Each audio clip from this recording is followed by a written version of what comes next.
their farms and nothing is happening to them, they have the right to air their views. The highest we can do is just to caution them about what they say and do. Exactly, exactly. Because in the spirit of fairness, I'm sure your governor, even the president himself, would not want any suggestion of anything but calm and peace. There will be opposition, by all means, but there must be calm, there must be peace, there must be, so to speak, good sportsmanship. And in what appears to have been a free, fair, unencumbered environment, I mean, it's remarkable that where the ruling party did win, it was of a margin of over 70%. That really is a commendable. So it's coming from, I would imagine, sitting where I am sitting, it's coming from a reassurance with the citizenry that these are different times from those unhappy times that you were relating to, and that they believe in those who are in charge now, and that we can go out and express ourselves. Before doing so, nobody knew how they were going to express themselves, but in the event, we are seeing over 70%. Maybe talk to me a little bit about the work that has been done by, Governor Uba Sani himself in terms of lowering the temperature, reducing insecurity, terrorism, intimidation. How has that journey been? It's not a rocket science. These are very simple things. Governance is not a difficult exercise. All that was needed was consultation. In fact, I came into this studio from my village in Ikulu this morning, and then I was in my farm yesterday. Yes, it is a village that I hardly went to 3 years ago, because I know that personally I was visited like 3 or 4 times. In the event, a few people lost their lives and so on.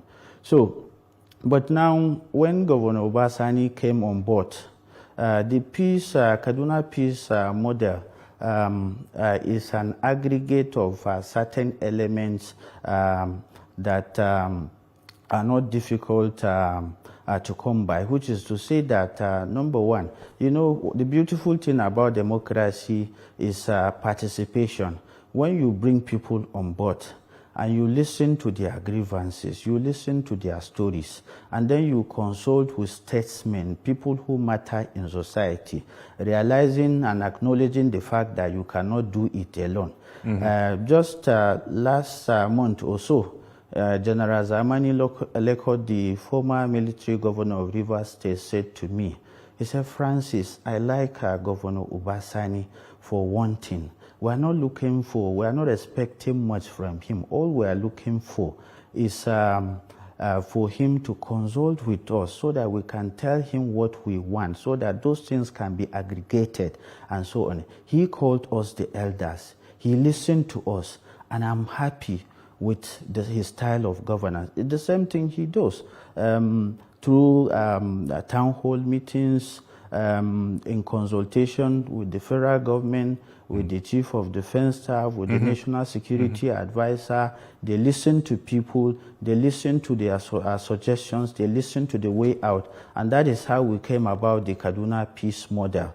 Because a lot of people are aggrieved, and as a result of that, he has been able to reach out to them, sat down with them, and then now he's implementing their grievances. Those who have been in the IDPs are returning back to their homes in collaboration with international communities like the Kuwait government. He has provided housing for those who have been in the IDPs and so on and so forth. Yesterday, I went to collect my own share of the fertilizer.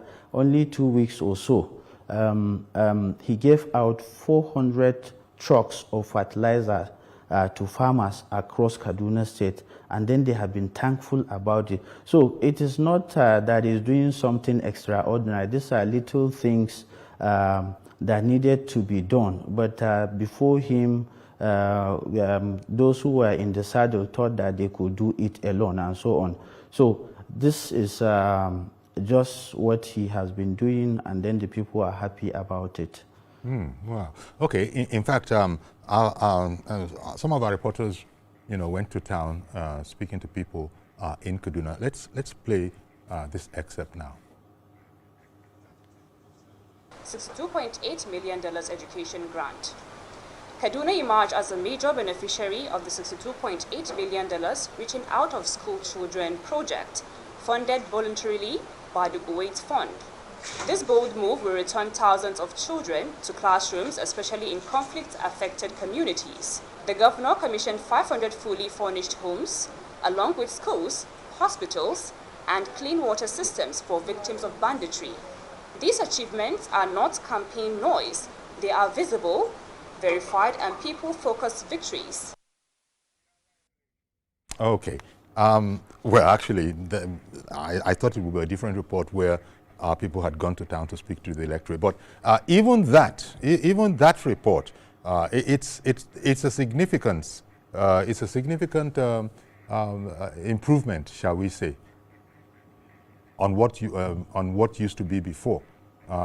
This is important because you were making the point about the people being listened to, so that there's a sort of a communal spirit to the whole concept of governance, as opposed to a know-it-all syndrome, as you put it. So that's an exemplification, perhaps, of the new dawn, the new political dawn, shall we say, in Kaduna, with the arrival of Governor Ubasani. Yes, Nkuyori, I think whatever we are going to talk to, whatever we are going to say that this is what the governor has done to the people, unless there is peace. Peace is the very foundation for any society to progress or to develop, which is to make the point that I made in a previous article where I spoke about the invisible dividends of democracy. And I made the point that because scholars have made the point over years that when it comes to society, the foundation, the dividends of democracy are not really the bridges, the roads we construct and all that, but your ability to unite the people who were once divided along identity lines. That is number one. Number two, your ability to build mutual trust. Your ability to make sure that people feel free to express their views and all that. Your ability to make sure that people live in peace, which is to make the point that if you look at it globally and then based on literature review of all societies, you could see that the best structures in this country were actually built under the military. The best structures in South Africa were actually built during apartheid. The best structures in Germany were under Adolf Hitler, but people were not happy. Why weren't they happy? It's because they were not free. So freedom is the foundation of every society, and we clamored we agitated for democracy, not because the military were not building roads, were not distributing fertilizer, they were not doing flyovers or whatever. It's because people were not free. So under Governor under Governor Ubasani, under President Tinubu, people are free to express their views. People are free, especially from kidnappers. So as far as I'm concerned, the fundamental thing, the most paramount thing, the glaring thing, the most beautiful thing that they have done collectively is that they have restored peace to our communities, and that is what has endeared them to so many people, that they are no longer thinking about along identity lines, which was what we even saw in the by-elections. People went for the candidate of the APC because they said, we like the philosophy of the APC, we like their style of governance, the participatory style. their priorities, which is peace. It's not about building flyovers and all that. So what has endeared the president, what has endeared the governor to the hearts and minds of the people is their ability, their achievements so far, which means they have restored peace to our communities, and people can go about to actualize their dreams and aspirations. Indeed. And I have a caller. Let me bring on Mr. Joshua in Irewolede. Good morning, Mr. Joshua. Yes, Uncle Yori, good morning, and Thank happy you very weekend much. to you. Indeed, I wish you the same. I greet your guest. Okay. Once again, Uncle Yori, thank you so much. Thank you so much. This is like bringing sunshine to our lives. This program this morning, talking and has just, brought life to us from all the news of it is over, Nigeria is gone. It just, let's just use your platform to send appreciation to Governor Basoni. Such a quiet man, yet is doing so much big things.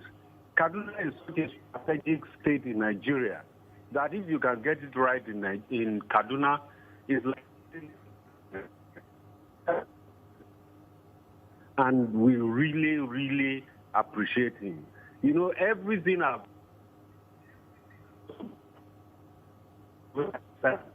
and Kaduna then used to be very, very nice.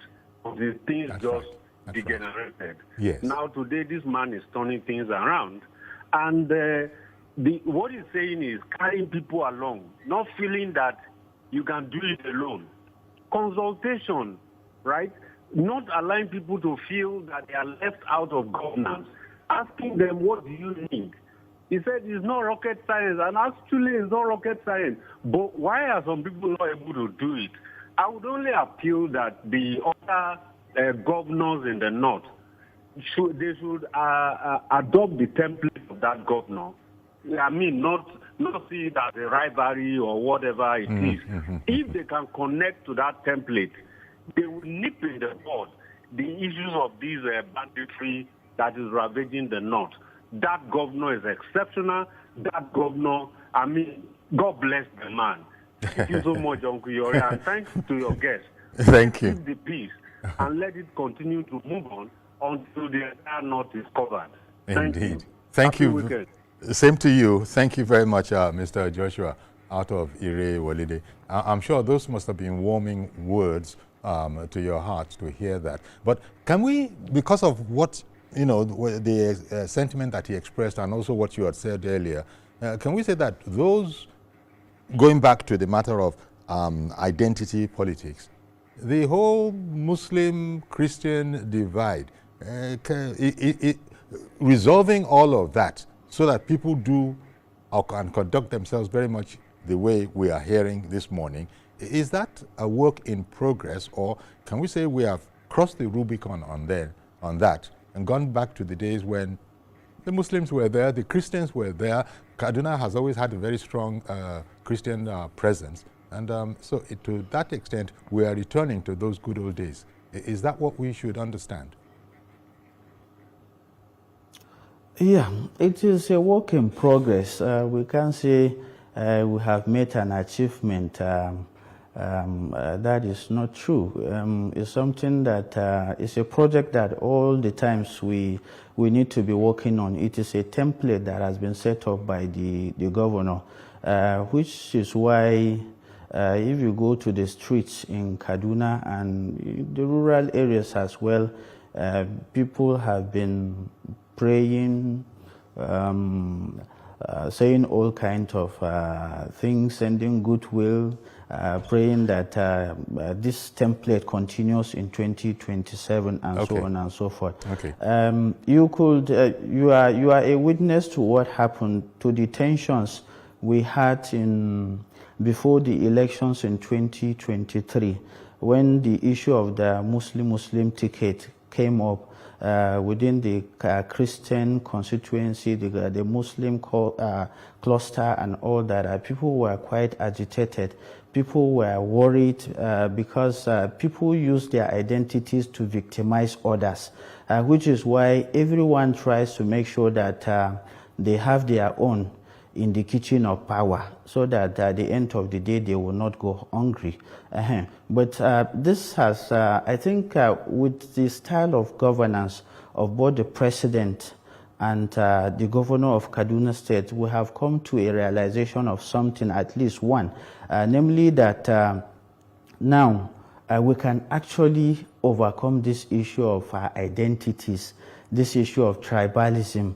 And then secondly, I recall when Bishop Kuka was in Port Harcourt, and then he was the mediator between Ogoni Shell and the Ogoni and Shell Petroleum.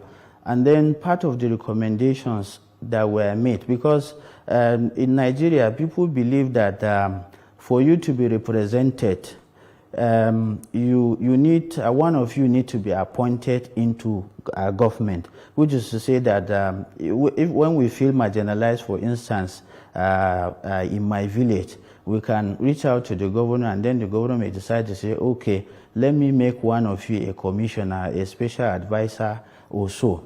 But with what is happening now, we can make adequate recommendation to government by saying, giving Mr. A or B appointment is not what matters. What matters is taking the dividends of governance directly to the people so that they can benefit from it. For instance, if you look at it, in the entire Southern Kaduna, for instance, I make reference to Southern Kaduna quite often because I come from Southern Kaduna. And it is the area that before 2023 was making the loudest noise about marginalization and all that. Mm-hmm. But now, what we have realized is that it's not important for any of us to be appointed minister or any of us to become governor or whatever. What is important is for us to have certain facilities that the entire people can benefit from, which is why now with the federal university that the president gave us, the federal medical center, and many other things like that, we know that we have benefited more than if any of us were appointed as minister or so. Okay. So I think that should be a case study in the universities or in the ivory towers. Indeed. Let me quickly bring on, we have a caller in from Kaduna. Can you hear me? Good morning. From Abuja. Hello. Abuja, can you hear me? Yes. Good morning, sir. Tell us your name, please. My name is Mr. Gegendu. Did I get that? I said my name is Mr. Gegendu from Abuja. Okay. Please go ahead. Please continue. Go ahead, please. Okay. Yes. I am also calling the local government. Mr. Gegendu. Yes, I can hear you, sir. Yes, please continue. I can hear you. My name is Mr. Gegendu. Okay. Please. Begenugu. My name is Mr. Begenugu. Okay, Begenugu. Okay, I got that now. Yes, calling from. Okay, excellent. Please continue. The resource person, I'm also from Kaduna State, from Zambia local government. I come. State, in fact, because of because of this, the work that we did for the long, I think there's relative peace now. There's relative peace now in Southern Kaduna. Okay. Yes, sir. Okay. Yes, we can. We are hearing you. Yes, so, going to confirm the person what you have said. All right. And the governor and the president, Tinubu will have our support in 2027. To continue doing the things they have been doing for us. Thank you very much. Thank you very much for calling in. Okay, at this stage, I'll just take a quick break. Mr. Damina, we'll be right back. Please stay with us.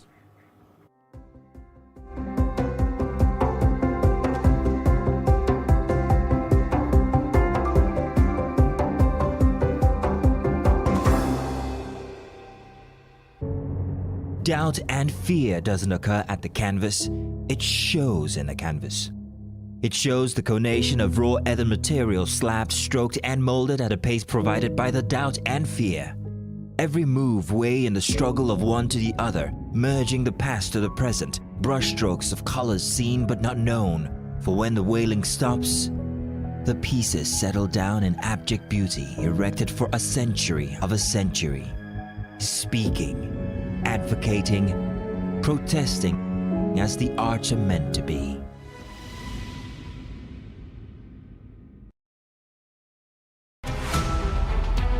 Every major news story is with many perspectives and layered with different levels of impact. Hello. What time did this happen? We will be right there.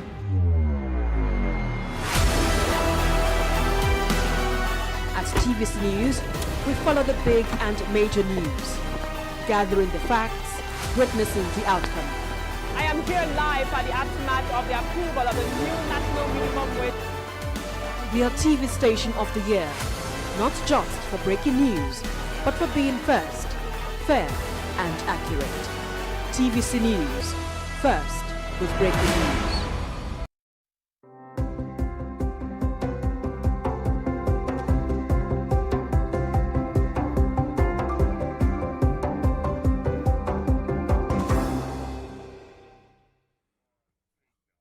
Okay, so thank you for staying with us. And Francis Damina is our guest. He's the SSA to Governor Uba Sani on research and documentation.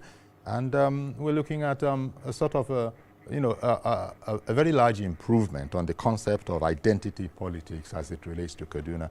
And this has seen us, whereas it's still it's a work in progress, but certainly things are looking up.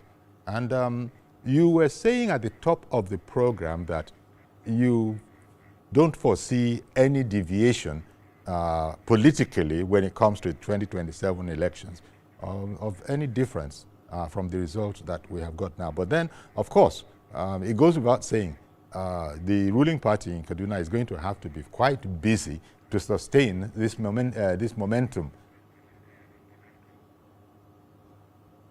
Yes, so that, I just made that comment to see if you agreed with it against the backdrop of your saying that you don't see any, you don't want to think of any difference between now and then. In fact, you want this to be seen as something of a forerunner towards how it's going to be like in 2027, in spite of the coalition of oppositions. No, Uncle Yori, as I've said to you, we have just had a referendum, and it's as if we went into an examination hall. Now we have our scripts in our hands. We have our report card. So we are going to use this one as what we have, this result as a continuous assessment to 2027 and so on. But a lot of work has to be done. We have to continue with this template. We have to sustain it. We have to continue to reach out, because 1 hour in politics is a very long and also a dangerous moment. Mm-hmm. So I feel that at the moment, the president too has to be able to develop the sophistication of reaching out to the entire North so that they will understand what has been done so far, where we are, and where we will want to be, and so on. Because I think we need some sort of strategic communication. I was in Kaduna at Arewa House. I took part at the meetings at the Sadona Memorial Foundation, where they creamed what is it called? All those who mattered in the entire North were there. And then there were agitations that the president has not done for the North. But as far as I'm concerned, we have to make the distinction between the loudest minority and the quiet majority in the North. Those who make noise in the media do not constitute 10% of the Northerners, and therefore they cannot speak for the North. By the way, at the level of philosophy, we can ask the question, when people say they speak for the North, what is the North? Is the North a geography or a religion? What is the North? Because at the moment, as I've said to you, what the North needs is peace. People are suffering, and every day people are dying. 50 people, 100 people are dying. You go to Zamfara, you go to Katsina, and so on. So I think a lot has to be done on making sure that the North is free from insecurity. If only that this is what the president and the governors of the APC or the various states will be able to do for the ordinary people, then I think 2027 is a walkover. They are not looking for anything extraordinary, but the issue of peace. At the point, I was even thinking that I was contemplating capital punishment. When you are caught, you are involved in kidnapping, you go in for it, and so on. The theory of... let me bring in another viewer, and I want to thank Mr. Lato Idrusimi, AIG retired, who has been waiting for quite a bit. Good morning to you, Mr. Idrusimi. Go ahead, please.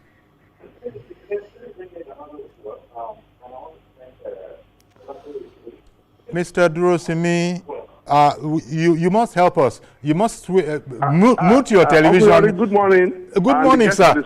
Yes, but first of all, before you go, Mr. Idrusimi, able to change the narrative. The president won't describe the situation as a toxic environment in the last 3-4 years, but the toxic environment has turned to peaceful environment now. Kudos to the governor. Okay. No, kudos to the governor for making peace in Kaduna State. Kaduna State is a model, and that's why the agricultural activities are around this. Kudos to the governor.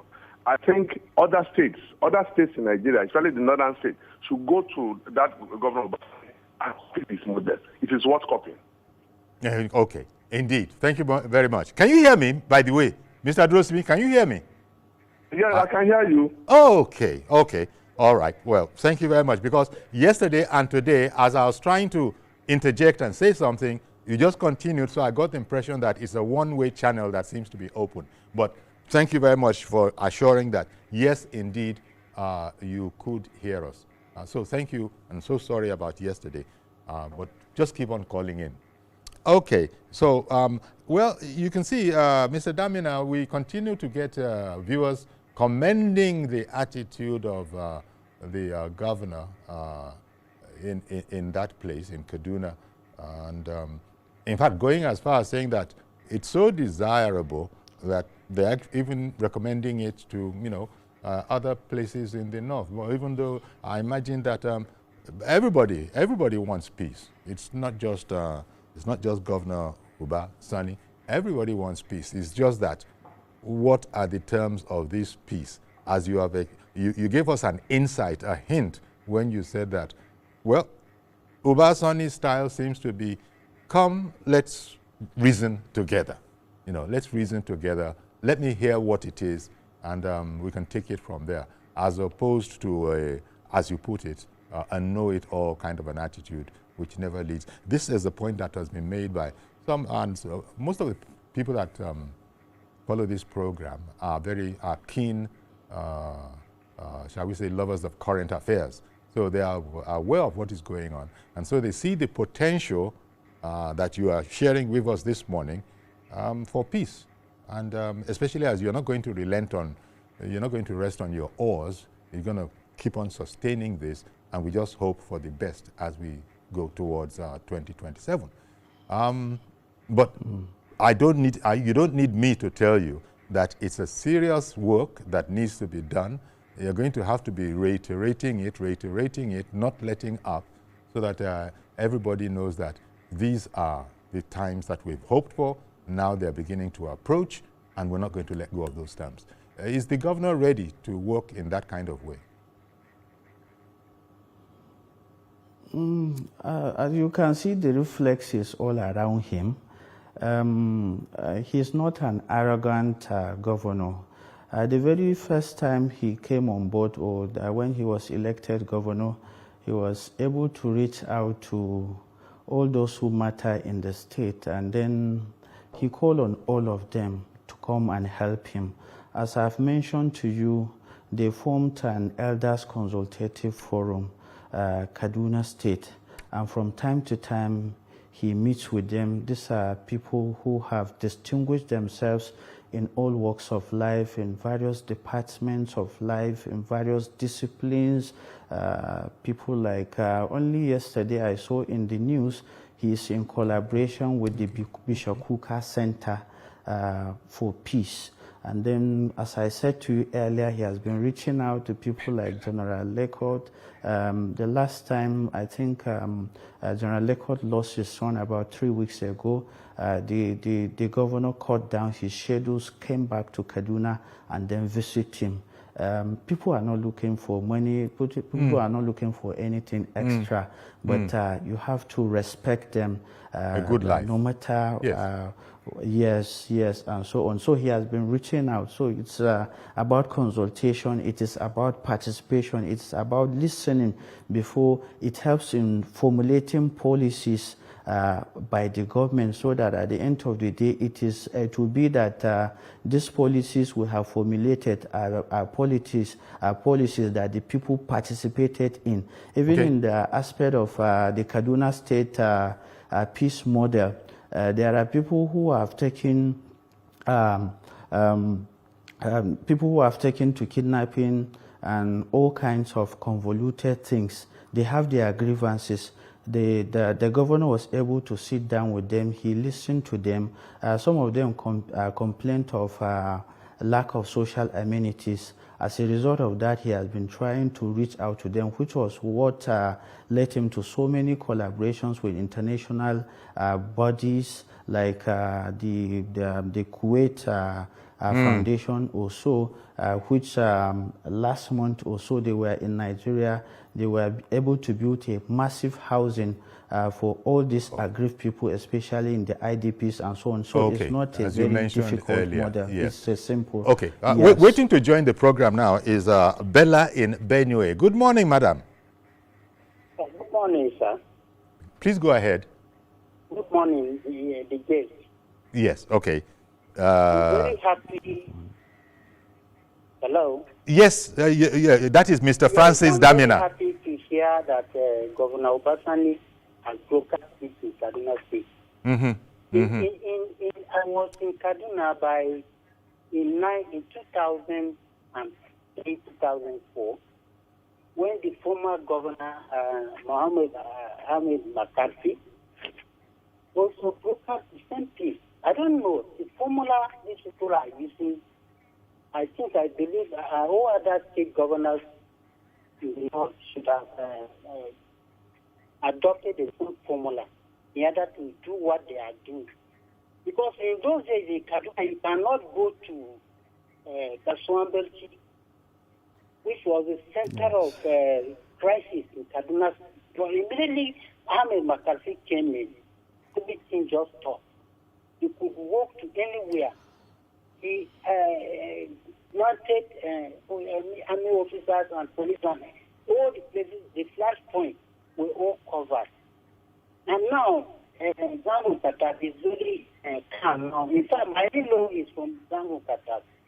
Before we go to Zango Katab, in those days it was difficult to go there, but we go there, it's no problem again. So, I'm trying to, just as the other officers say, let other governors in the north adopt the same formula these governors, McCarthy and Obasani, are using, so that we have peace in the north here. In fact, I'm from North Central, Benue State in particular. Okay. If our governor can adopt the same formula and treat here, I think breaker. The dividends of democracy, as the guest is saying, is not a matter of appointing people into public places or thereabout, but give us what we need. Here, what we want is let us have and go to farm and for our people to feed, and then we feed other people in other states. This is just simple thing we want. So I'll be very grateful if this comes to Benue State now that we are having this type of crisis here and there. Yeah. And I believe the food basket will be full of food and we'll be able to distribute the food to both other parts of Nigeria. Thank you very much. Thank you very much. Contribution this morning. Thank you. It's a very valuable contribution. Wouldn't you agree, Mr. Damina? That is true. That is true, Uncle Yori. But you know, as I said to you, if we were to expand this template, then it means that every appointee of government, whether at the federal, state, or local government, will have to go back to their constituencies to enlighten those who are under them, their constituents, about the policies of government and what government has been doing. And then from there, they will be able also to get a feedback and then come back if there is a need to make amends or so. But most importantly, as I have said, now what is important in the north is how to overcome insecurity in other states. So the state governors and those who are in charge of security, they are commissioners for internal security and so on, they have to be responsive and proactive too.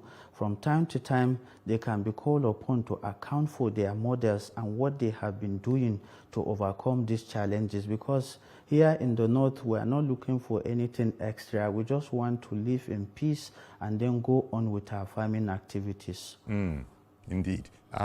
The Kaduna peace model that is giving rise to this kind of optimism, was it developed within Kaduna itself? A little background on that peace model, what we are referring to today as the Kaduna peace model. Yes, the idea was hatched by the governor himself. He brewed it himself, and it is a fine wine, as you can see. It's all about collaboration, as we have said, because those in government actually know what to do to overcome certain challenges, but it depends on whether they are humble or whether or they are arrogant. But with the coming of Governor Obasani, he has been able to reach out. He didn't claim to have had it or to know it all, but he reached out to people and then listened to them, and then he understood that there are people who took to the streets who are involved in banditry out of the fact that they were offended in the past. They are aggrieved because of what government has not been able to do to them. They are aggrieved because they have been marginalized over the years. So Norths have been taking over those grievances, and part of the peace model is to reach out to these people and then see what government can do to increase their lots. Indeed. Well, thank you very much for that. And I guess everybody viewing is, and certainly from here, we just wish you in Kaduna all the best and hope that this process, the Kaduna peace process, the Kaduna peace model, as you have explained it, just goes from strength to strength. I want to thank you very much, Mr. Damina, for coming on our program this morning and telling us about, the great improvements that are being achieved in Kaduna. Thank you very much, and I do wish you a lovely weekend. Thank you, Uncle Yori. Thank you so much. Thank you. Pleasure. Thank you. You too. Okay then. So we're going to have to leave it there. That's our program today then. But do please join us on Monday for a fresh edition. I am Yori Folarin. Bye-bye for now.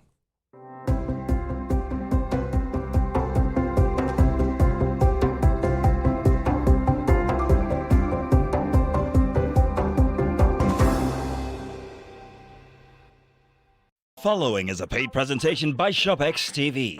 Are you ready for a clearance sale deal that will change your kitchen forever? Introducing the CookX 10-in-1 Air Fryer Oven, a powerful 12-liter oven that provides 75% more cooking space than traditional air fryers. Stay tuned to learn about the amazing free bonus items included with the CookX Air Fryer Oven. Say goodbye to greasy, unhealthy food and hello to nutritious, delicious meals. And here's the best part. This revolutionary kitchen appliance isn't just an air fryer. It's also an oven, dehydrator, toaster, pizza grill, and rotisserie, all in one. The CookX Air Fryer Oven is a 12-liter powerhouse that can fit a whole chicken and feed the entire family. Using hot air circulation, it cooks food to crispy perfection with up to 80% less fat than traditional fryers, requiring little to no oil. What's the secret? Fry food using superheated air, giving you that irresistible crispy texture without the excess fat and calories. It's a chef-quality, all-in-one kitchen machine. Air fry crispy yam, plantain, or akara in just 3 minutes with 80% less oil. Roast a full chicken or turkey perfectly in 15 minutes using the rotisserie mode. Make kilishi, dried fish, or fruit snacks with the dehydrator function. Bake meat pies in 10 minutes. Toast wings without smoke using the grill function. Just set it and walk away. Your delicious meal will be ready in minutes. My husband is happy, and of course I have a happy home. From my grilling on check, to my frying on check, to my baking on check. This CookX Air Fryer Oven is the bomb. It is super fast, small time, everything all set. The CookX Air Fryer Oven is now available exclusively on ShopX TV. Take advantage of this amazing clearance sale price. The best deal you'll find anywhere. Buying multiple appliances could cost you well over 400,000 naira. But you can get the CookX Air Fryer Oven today for just 149,950 naira only. But wait, there's more. Order now and receive 3 free bonus items valued at 50,000 naira, absolutely free. Extra large rotating stainless mesh basket, stainless steel rotisserie fork, stainless steel food handle. That's 50,000 naira in savings on these accessories. Completely free. Incredible. And that is still not all. Call the number on your screen now or scan the QR code to order the CookX Air Fryer Oven. We'll also deliver the CookX Air Fryer Oven to your door for free. But hurry up, this exclusive ShopX TV offer is available for a limited time only. Don't miss out. Call now while stocks last. The proceeding is a paid presentation by ShopX TV. Hello Lagosian. TVC News, first with breaking news.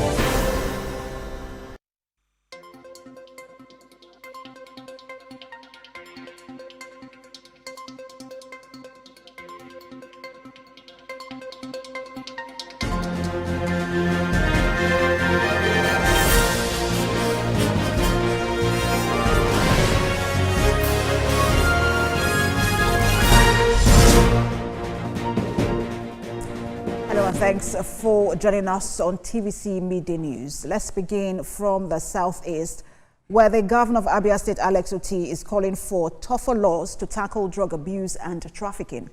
He made the call during a meeting with the new state commandant of the NDLEA, where he called on lawmakers to push for harsher penalties against offenders. Nena Gabriel has details.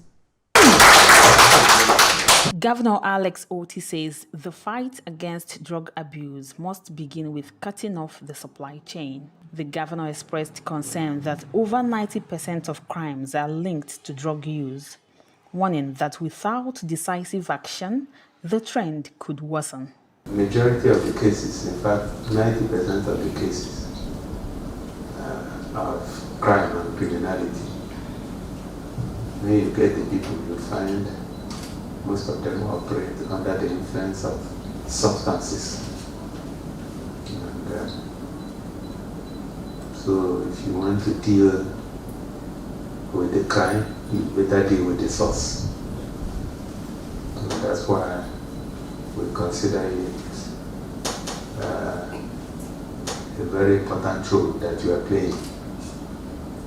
And for us, we will do everything to support you. According to him, stiffer penalties will serve as a deterrent and keep young people from falling into addiction. He called on the National Assembly to review existing drug laws, which in many cases prioritize rehabilitation over punishment. We, the Western time, we just need to crack the drug cartel. So if you crack the drug cartel, then the crime disappears. The law is a bit lenient. So thank you for your interest in ensuring that things work well here in Abia. And you can count on our support. On his part, the NDLA state commandant revealed that 38 individuals are currently undergoing rehabilitation, while 12 others face prosecution for drug-related offenses. We will consolidate the achievement of the past and strive tirelessly to combat the menace of drugs abuse and illicit drug trafficking. A youth destroyed today, there's no future for Nigeria. The meeting ended with assurances of continued collaboration between the Abia State government and the NDLEA to achieve a safer, drug-free society. Nena Gabriel, TVC News, Umuahia, Abia State. And back here in the Southwest, there is a need for government, non-governmental organizations and other stakeholders to come together to address the problem of out-of-school girls, which may spell doom for the country if not urgently tackled. We have details in this report. The girls were selected from different poor backgrounds. Many of them had been out of school and had lost hope before this golden opportunity came their way. Beyond academics, they've now been equipped with 21st century digital skills, with each of them operating a personal laptop. I firstly heard of coding. I didn't know what it was. I won't lie, because I've never heard it before in my life. But coming here, now seeing what computer can actually do, seeing it that it goes beyond what I think, I feel like I'm happy. But right now, I know some things about coding, like a lot. And I can make use of Scratch, CSS, HTML, PHP, and also my database. And right now I'm on my project. The motive is to bridge the education gap between males and females in the society. We actually found out that there's an education gap between the male and the female. It actually has a lot to do with cultural barriers and even perception of guidance and parents when it comes to educating girls, and even when it comes to teenage pregnancies. So realize that research showed that we actually have an uneven access to education between the boys and the girls, whereby the girls are actually at a lower disadvantage when it comes to that. To be able to tackle the issue of unemployment and all, we see that we have to equip our people with the right technological learnings that are necessary, and we were able to take the girls through that. The Executive Director of Value Reorientation for Community Enhancement, VAS, believes the girls have demonstrated seriousness and commitment to their education. The girls recorded remarkable achievements, despite that we have some of them that left school, the 4 walls of school, like about 3-4 years ago. But we brought them together, and just in a couple of months, they were able to came out with outstanding result. 86 out of 96 graduates earned a minimum of 9 credits, including mathematics and English language. Another phase of the program will give an opportunity to 200 more girls. Throughout the program, the girls were provided with free meals, transport fares, and other incentives that will encourage them to concentrate. And the ultimate goal is to reintegrate them so that they can be useful and productive in the future.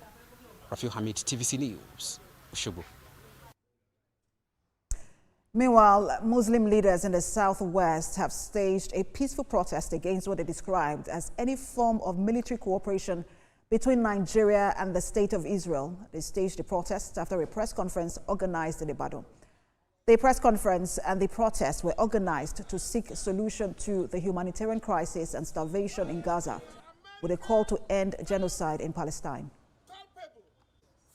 Immediate effect, all relationships with Israel, economic, security, diplomatic, and give Israel the marching order, Israeli diplomats the marching order. The Israel should not be belligerent, insisting that they only have the authority to exist in that region. We are calling on the conscience of the world leader to use whatever God has provided for them in terms of power to implement that two-state solution. That is the only thing that can bring peaceful coexistence to the entire world, not only even in the Palestine region. In other news, the Interfaith Dialogue Forum for Peace has commended the Nigerian government for the recent arrest of the leaders of Islamic State in West African province by the security apparatus. It asks Nigerian security agencies to intensify efforts at defeating the agents of death and destruction. The forum also cautions politicians and political leaders against politicizing national issues and divisive rhetoric that threatens to undermine Nigeria's fragile unity. We commend the success of the government over the recent arrest of the leaders of Islamic State in West Africa province, ISWAP, by the security apparatus. However, insecurity today is no longer only about armed groups or weapons. It is about the weaponization of Nigeria's most vulnerable population, which has become a silent enabler of violence. We mentioned about armed groups, and security agencies in Nigeria are trying their best to deal with armed groups. But beyond armed groups, within Nigeria, there are issues that also foster this weaponization in Nigeria. For instance, drug abuse in Nigeria is seen rampant, and not much is being done about drug abuse. And out to Cross River State, where the former chief of staff to the late President Muhammadu Buhari, Professor Ibrahim Gambari, has called for renewed commitment to peaceful conflict resolution amid rising political violence across the globe. Speaking at the Naval War College, Nigeria in Calabar, he says, governance, justice, and equity remain central to sustainable peace. Tina Kweke completes the story. Sudan to Senegal, from Nigeria to South Sudan, conflicts continue to reshape societies and claim countless lives. Record shows that in 2024 alone, political violence surged by 25% compared to previous year, with more than 56 ongoing wars worldwide, the highest since World War II. Delivering a lecture on conflict resolution mechanisms at the Naval War College, Nigeria in Calabar, Professor Ibrahim Gambari emphasized that merging conflicts cannot be solved by force. Instead, he said, they require negotiation, mediation, arbitration, and above all, justice. Almost all civil wars, which are extreme form of intrastate conflict, 50% of them relapse even after the wars ended. Most of the civil wars in the world relapse. 50% of them relapse within about 10 years. So in a sense, we should commend Nigeria because we ended our civil war 1970. And thank God we no relapse. And we hope that at least in our lifetime we no relapse. If you care about peace in Africa, the Africans themselves have to take the leadership in conflict resolution.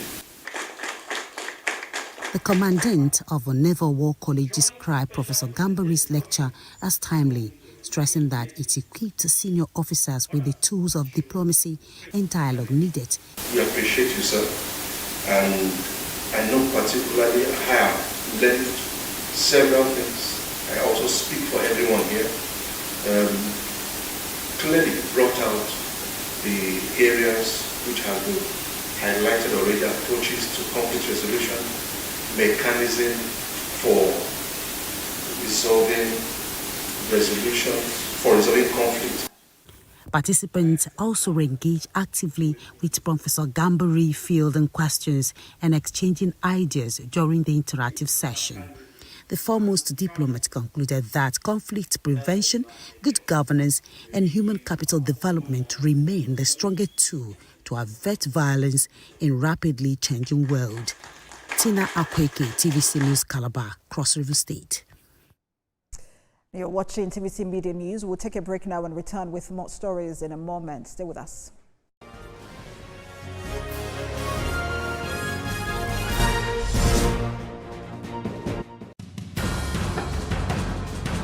Information is power, information is security, information is knowledge. On Labor Lens, we believe that working people around the world have real questions of their own. They want to know how the world of work operates, what it means to the employer of labor, how policies affect workers in the workplace. On Labor Lens, I ensure we engage effectively the organized labor, organized private sector, and government to get out of them information workers are in need of. I am Sharon Jackson, asking questions that make you get sense of the workplace.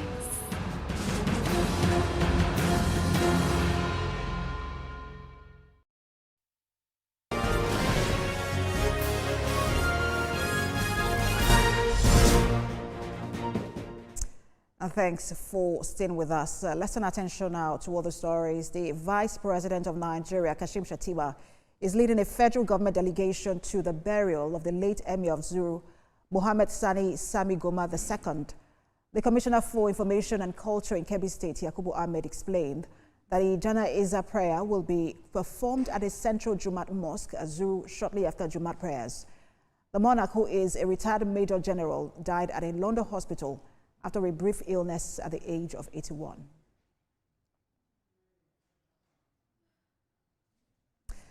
Joining me is the Commissioner for Information and Culture, Kebbi State, Yakubu Ahmed. He joins me via Zoom. Good to have you join us.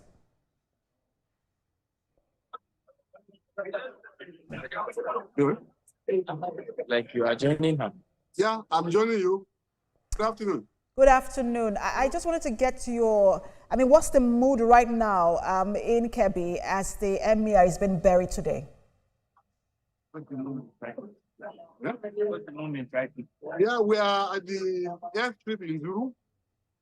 Many people are here, including the Executive Governor of Kebbi State, who accompanied the cops from Abuja to Zuru. He arrived along with the cops, waiting for them. Top military officers, top government functionaries, and higher-ranking traditional rulers from quite a number of places. At the moment, the cops have been taken into town, and we are still awaiting the arrival of the Vice President. As soon as he arrives, the Executive Governor and other top government officials will receive him, and will move into town, going straight to the palace, where the cops will be taken into the inner part of the palace for the children and the wives to bid farewell to him and offer prayers. As soon as that is done, we move to the Jewish Central Mosque, where the prayers will be held. Shortly after the Janaiza prayer, the final prayers for the clubs will be performed, and following will take place for the And as a country, we seem to have lost a lot of notable leaders just this year alone. We've seen a lot of deaths. How would you like the Emir to be remembered? I would like the Emir to be remembered.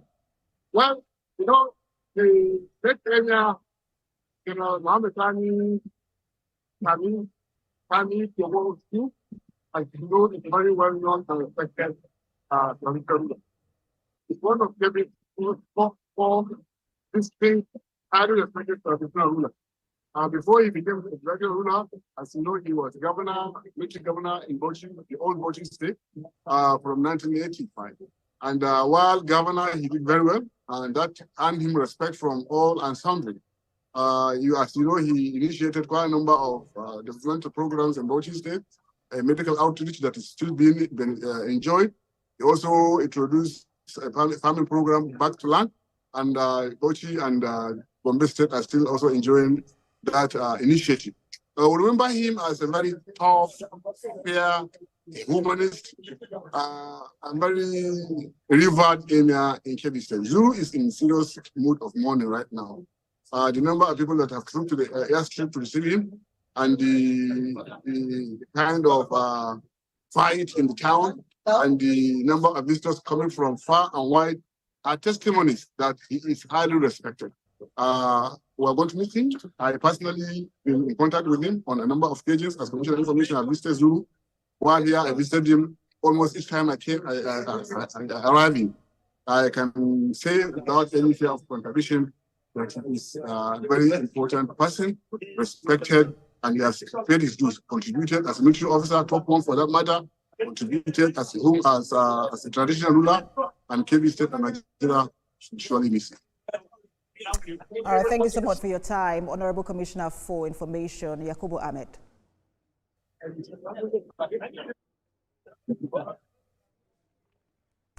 Still on burials, a 3-day Fidal prayer has been held in Okene in honor of Governor Usman Ododo's late father. The late patriarch died at the age of 83 after a brief illness and was laid to rest in his hometown of Okene local government area of Kogi State. Governor of Abia State, Agbukefa's immediate past national chairman of the APC, Abdullahi Ganduje, were among the well-wishers that attended the prayer session. Governor Ododo, while addressing the gathering, urged the people to embrace unity as a foundation for sustainable development across the country. Family and I are deeply touched by your love and solidarity at this moment of our grief. And as such, words cannot capture our gratitude as a people. We're staying in Kogi State, where stakeholders of the Agro-Climatic Resilience in Semi-Arid Landscape Project have reaffirmed their commitment to community-driven solutions that support environmental priorities. Michael Ila has details in this report. Africa Nigeria is grateful. This gathering of stakeholders of the Agro-Climatic Resilience in Semi-Arid Landscapes Agrisol project in Lokoja was drawn from 11 strategic catchment management plans.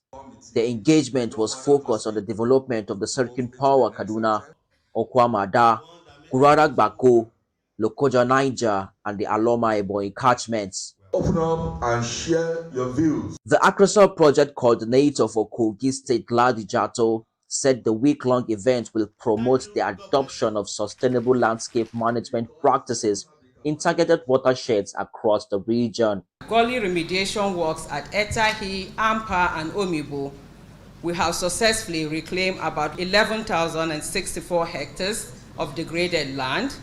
It is hoped that this strategic stakeholders engagement will foster understanding as well as manage grievances and expectations of beneficiaries and unaffected communities. The National Coordinating Unit revealed that the project targets 3.4 million direct beneficiaries, with women expected to make up nearly half that number. It is important to highlight that the strategic development plan will facilitate agriculture to meet its PDO and sustainably restore 1 million hectares of degraded land, making them cultivatable, habitable, and usable for any other purpose, be it commercial, domestic, or otherwise. Governor Usman Ododo, represented by the State Commissioner for Environment, commended the World Bank and President Bola Tinubu for their support in addressing environmental challenges and building climate resilience. Through strategic catchment management, we are working to harmonize land use, improve water governance, and empower communities, not just as beneficiaries, but as active custodians of their various environments.